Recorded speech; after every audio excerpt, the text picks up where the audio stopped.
राजगढ़ में निजी संस्था नेटप्रन्योर की ओर से स्वास्थ्य जागरूकता एवं स्वरोजगार को लेकर कार्यक्रम आयोजित किया गया। कार्यक्रम में संस्था से जुड़ी अंजलि मांजटा ने लोगों को संस्था की गतिविधियों, स्वास्थ्य संबंधी उत्पादों तथा इससे जुड़कर आय अर्जित करने के अवसरों की जानकारी दी।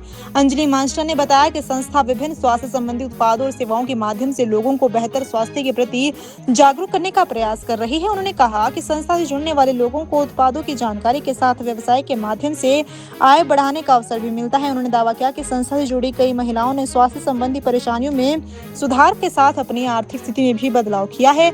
उनके अनुसार महिलाओं के लिए ये मंच स्वास्थ्य जागरूकता के साथ आत्मनिर्भर बनने और आय का स्रोत विकसित करने का माध्यम बन रहा है। अंजलि मांजटा ने कहा कि वर्तमान समय में स्वास्थ्य के साथ आर्थिक मजबूती भी जरूरी है। इसी उद्देश्य से संस्था लोगों को स्वास्थ्य उत्पादों और व्यवसाय से जुड़े अवसरों की जानकारी उपलब्ध करवा रही है।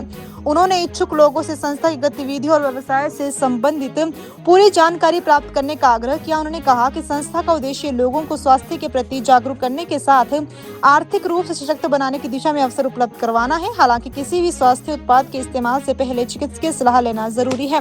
बीमारी के उपचार के लिए योग्य चिकित्सक की सलाह को प्राथमिकता दी जानी चाहिए।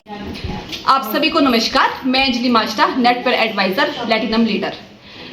तो आज मैं इस वक्त हूँ राजगढ़ में और यहाँ पे जो हमारा गेस्ट मीटिंग हुई है जो बहुत ही शानदार है और जिस ऑर्गेनाइजेशन के साथ आज मैं काम कर रही हूँ उसका नाम है नेटप्योर। एक आयुर्वेदा संस्था है जो लोगों की हेल्थ पे काम कर रही है और इसके साथ साथ वेल्थ पे भी काम कर रही है। अगर मैं हेल्थ की बात करूं तो हमारे पास बहुत ही शानदार रिजल्ट है। जिन महिलाओं को या पुरुषों को बहुत ज्यादा दिक्कत होती थी वो हेल्थ को रिगार्डिंग, चाहे आप बीपी का ले सकते हो, शुगर का ले सकते हो, थायराइड का ले सकते हो, माइग्रेन का ले सकते हो, जो आज की डेट में एक लाइफस्टाइल डिजीज है, तो हमें बहुत अच्छे रिजल्ट मिले हैं। और मैं अगर वेल्थ की बात करूं तो यहाँ से बहुत सारी महिलाएं हाउसवाइफ होने के उपरांत भी बहुत अच्छी इनकम जनरेट कर रही है वीकली। और मैं अगर टारगेट की बात बताऊं, बहुत सारी महिलाओं ने यहाँ पे गोवा के टारगेट भी विन किए हैं और जैसलमेर के टारगेट भी विन किए हैं। और मैं आप सभी को एक संदेश देना चाहूंगी, जिसको भी हेल्थ के रिगार्डिंग कोई भी दिक्कत है वो नेटप्योर परिवार से संपर्क कर सकते हैं और किसी को रोजगार चाहिए वो भी हम लोगों से संपर्क कर सकते हैं।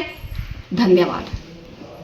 दीदी, आपने अपनी शादी में किस किस को बुलाया था यार? मैं तो बहुत ही कंफ्यूज हूँ। उन्हीं को बुलाया जो परदादी की शादी में थे। परदादी की? नाना नानी की शादी में भी थे, नाना नानी की और मम्मी पापा की शादी में भी आए थे। कौन है बताओ? फतेहचंद ज्वेलर्स जो 5 जनरेशन से हरियाणा हिमाचल के प्रेफर्ड वेडिंग ज्वेलर्स हैं। और अब उनके नए डिजाइन्स, वही शादी वाली फैलावट, 30% कम वेट पे, गर्दन पे भी बोझ नहीं और तेरी पॉकेट पे भी नहीं। मेरी पॉकेट? पर इसका बिल तो आप भर रही हो ना दीदी। अब छोटी को ज्वेलरी रुबीना दिलाएंगी या कोई और, ये फैसला बाद में होगा, मगर वेडिंग ज्वेलरी 121 सालों से फैसला एक ही है। Fatehchand jewellers, preferred wedding jewellers since 1904।